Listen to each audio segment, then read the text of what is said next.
I believe it's June 13th. The storm's coming.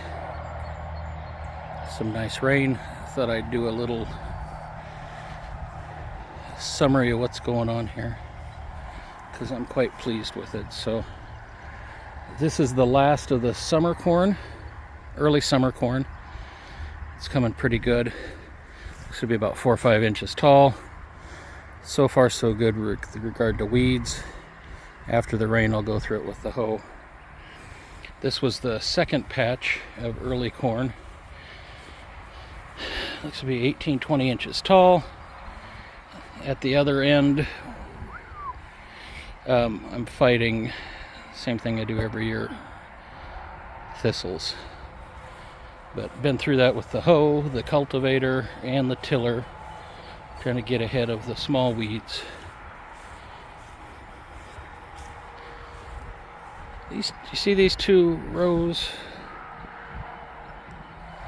They're, I don't know what the deal is. I think it has something to do with the morning shade. This was the last patch of early corn planted. It's doing well after the rain. When it dries out, I'll see if I can get through it with the hoe one more time. And then the cultivator. You can't quite see it right now. Let me see if I can zoom in. Oh yeah, you can see a little bit of the little, there's one, there's one, there's one, there's one. But that's 2 rows of okra that I put in after the other side was a little hairy with regard to weeds. Now, nothing planted in this strip yet. I was going to put climbing, vining squash in there. I've got a customer, she wanted to plant some pickles and tomatoes and whatnot. I think we'll put those in that row. I had to put a little panhandler, soil penetrant, on that, along with a little phase 2 more life biological stimulant to get that broke up and soft. I used the Troy-Bilt to do that. Now over here, you see where you got the green stripe on that mound? That's potatoes that I put in. Again, the customer that wants to put in the tomatoes and pickles. That was her idea, and that's her seed potatoes that we put in there. See if we can get that to focus. I need to walk through there with the action hoe and take out some of the weeds, and of course at the other end it's got thistles. Now this darker spot there, tried something different.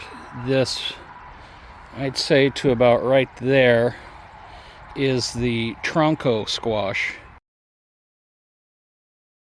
that I grew last year. It's somewhere cross between a cucumber and a squash and a melon, kind of all 3 of them. Its flesh is a little bit like a muskmelon, but doesn't have the sweetness. It's more of a, whatever, a cucumber, whatever you call that taste, but not as cucumbery. So anyway, and then beyond that, I've got 3 types of bitter melons. So I'd say about right there to there, there to there, there to there. So I've got a really dark bitter melon. I've got a long, lighter green bitter melon, and then a white bitter melon. So we'll see how that goes. Now, the harrow that I used on some of this. Come over here. I don't know if you can see that sky. We've got making some rainbows there, but it's the rain dropping. I hope it comes this way and doesn't just keep going north of us. This is the first patch of early season corn. It's looking really good. Last year in this same spot it did very well. It's really dark green. I thought the barn shading it would cause some problems.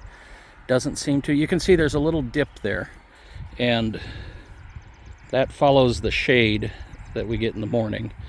But out here it does pretty good. At one point this was a barnyard through here, so I have a hard time growing things very heartily. So I don't know if these yellow leaves, if that's chemical burn, or if it's just lack of nutrients because it's poor soil right here where it used to be a gravel barnyard. This field corn over here was sprayed a while back with weed killer, and on the edges of a few of my patches I've got this, only on the west side though, so it makes me think it's a little bit of drift. That's part one. Part two next.